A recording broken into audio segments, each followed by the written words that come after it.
This video is just going to be a short look at this little patch inspired, very much expanded on one of Polarity's Bitwig synth patches from his recent video.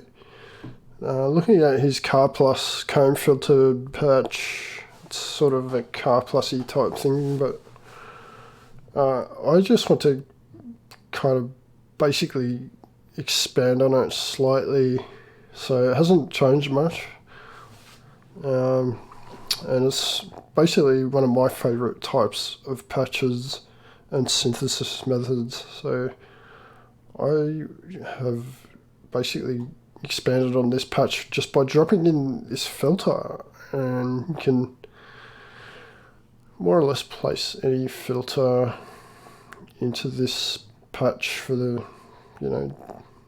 exploring. You'll get different tonal effects from different filters. So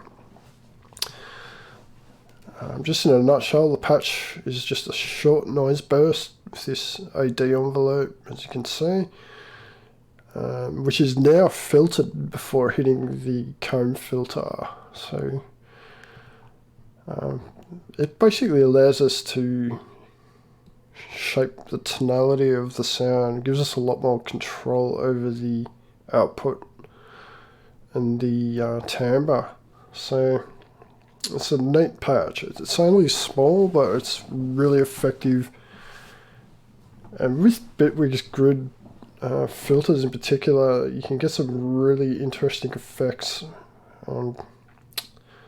just by hooking up some of these extra connections, which I'll get to, but this is it for it at the moment. And I'm running quite a high frequency on this low pass, which is currently set to 2-pole on this new XP model filter that Bitwig have added. It's quite a nice filter, and it's got lots of lively qualities about it, reminiscent of an analog filter. But yeah, so with this patch, if you back the resonance off somewhat, as you can hear, you can dampen the high frequencies of the output sort of pluck string sound, which you get if you just have the filter all the way open.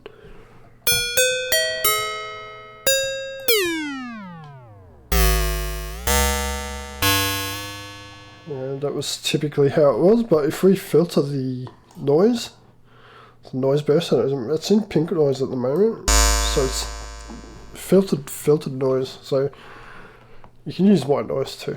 You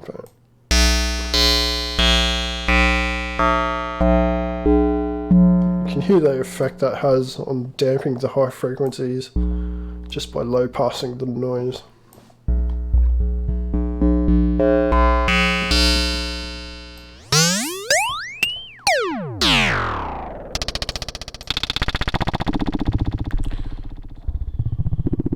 So just that simple addition can really expand the palette of this simple patch. Where it gets really interesting though is when you start bumping the resonance up almost to self-oscillating levels with this first filter in the chain.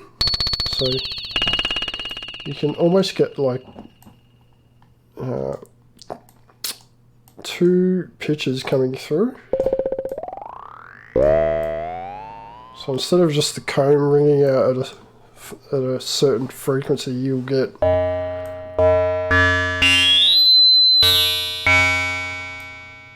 you're gonna find the right spot. So now we're starting to get like two notes coming through.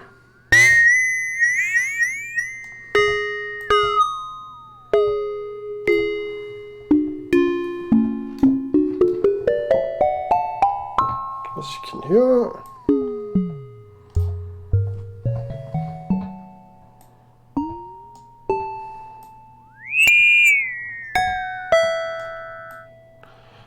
Yeah, I've got this limiter on down here because you can, you know, with both of these resonant peaks running, you can easily start bumping the amp up to some pretty hot levels. So just put the peak limiter there for, you know, protection. And if we had some reverb, I'd put a reverb here as well, so just give us a bit of space on the sound.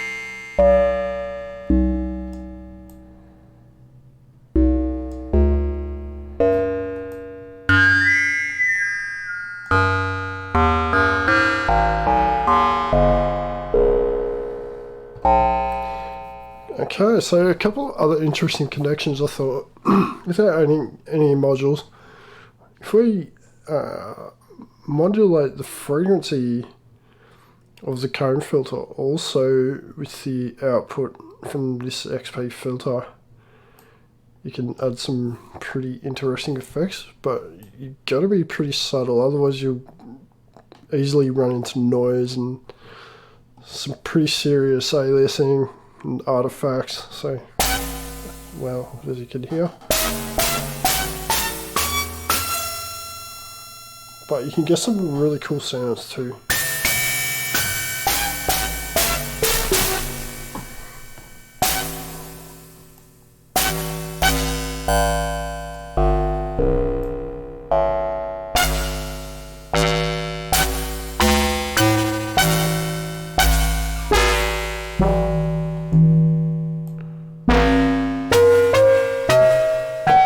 Almost kind of reminiscent of steel drums. And if we take the envelope out and then modulate the first filter's frequency as well, you can get some pretty cool sounds too. So.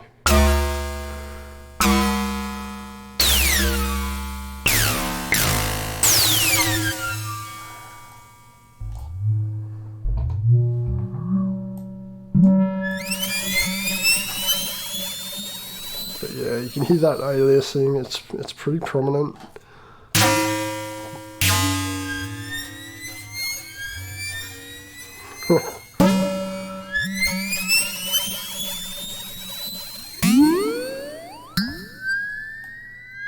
When you combine both,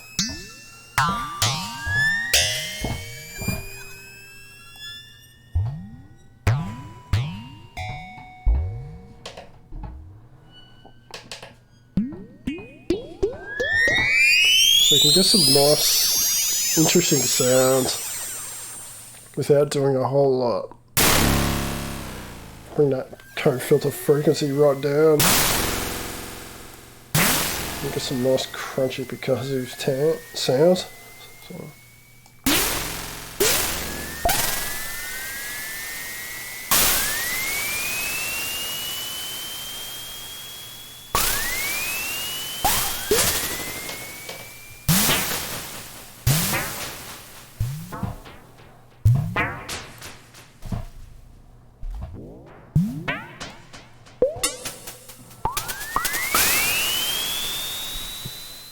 So there you have it. Hopefully this has given you some ideas for exploring and a couple of simple additions to this rather cool but rather basic modal type patch. It's really quite a lot of fun to play around with, and you can get a lot out of it. So have some fun and explore it. And cheers for watching. I'm going to leave it at that. I'll see you soon in another video. See ya.